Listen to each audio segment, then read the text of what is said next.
Have you ever scrolled through your feed and felt like you're only getting one side of the story?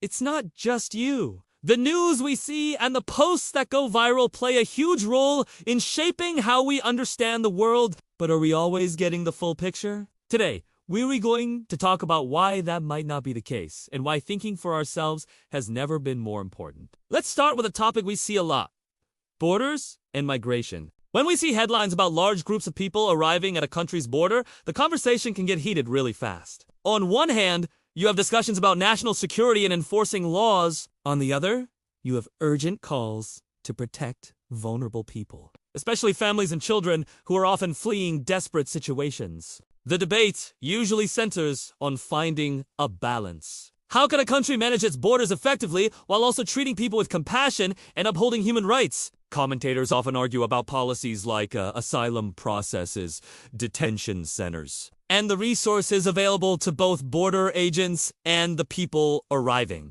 The stories we hear often focus on the chaos or the politics, but they might miss the personal stories of the individuals involved or the complex reasons why people leave their homes in the first place. It's a massive challenge with no easy answers, and the way it's presented can either build bridges or create deeper divides. Now let us shift to another heavy topic: war and how it's covered in the news. When a conflict breaks out, especially one involving our own country or its allies, we tend to hear a very specific narrative. The information we receive often comes from official military briefings, government statements, and journalists who are embedded with one side. This makes sense from a logistical standpoint, but it can create a very one-sided view of what's happening. Many viewers and readers are starting to say they want more. They want to understand the history behind the conflict, the political and economic factors that led to it, and what life is like for civilians on all sides. Getting a wider range of perspectives, hearing from independent journalists,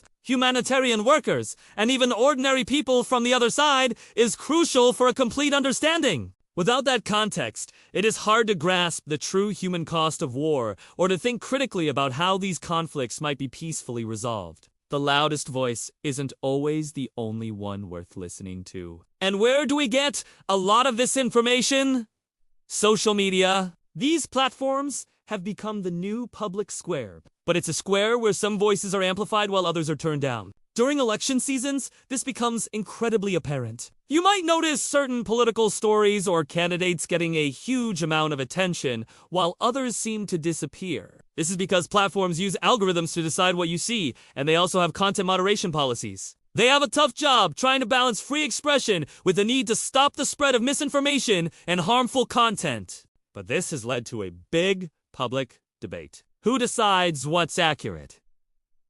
Is content being removed or promoted fairly? These questions are at the heart of our conversations about free speech and the power these tech companies have over our political landscape. It's a reminder that what shows up in your feed isn't random. It's curated, and it's worth asking who is doing the curating and why. This issue of trust extends beyond social media and into our core institutions, like the legal system. Think about a high-profile court case that everyone is talking about. When information is sealed by a court or details are released very slowly, it can create an information vacuum.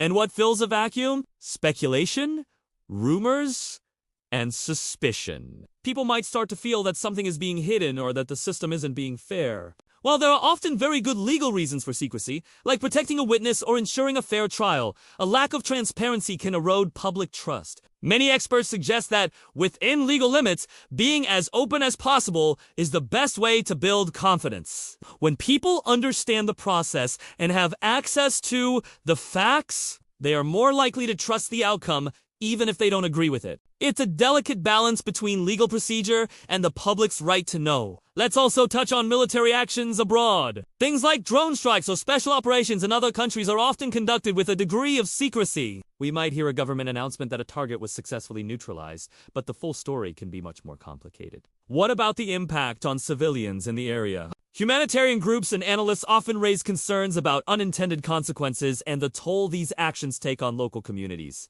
They call for clear goals, accountability, and transparent reporting. The public has a right to understand the strategy behind these operations and to be sure that everything possible is being done to protect innocent lives. Scrutiny isn't about undermining military efforts. It's about ensuring that these powerful actions are carried out responsibly and ethically. which is fundamental to any democratic society. Finally, one of the most powerful things we can do to become more critical thinkers is to actively seek out different national perspectives. When two countries are in a conflict, their news outlets will tell starkly different stories. What one side calls a liberation, the other might call an invasion.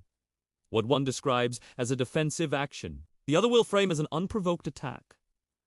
Listening to these conflicting narratives side by side is incredibly revealing. It doesn't mean you have to believe both of them, or that the truth is always somewhere in the middle. But it does help you see how each side is framing the story to suit its own agenda. It trains you to spot propaganda, to question assumptions, and to recognize that every piece of information we consume is presented through a specific lens. So, what's the takeaway from all this? The world is complex, and the stories we're told about it are often simplified. This content is just commentary, an opinion meant to encourage you to be an active, not passive, consumer of information. Always try to check multiple sources, especially ones that challenge your own viewpoint. Question the headlines and ask yourself, who benefits from you believing a certain story? Most importantly, form your own opinions peacefully and respectfully. The goal isn't to all agree, but to all think more deeply. Thanks for watching. If this got you thinking, please consider subscribing for more discussions on media and critical thinking. See you next time!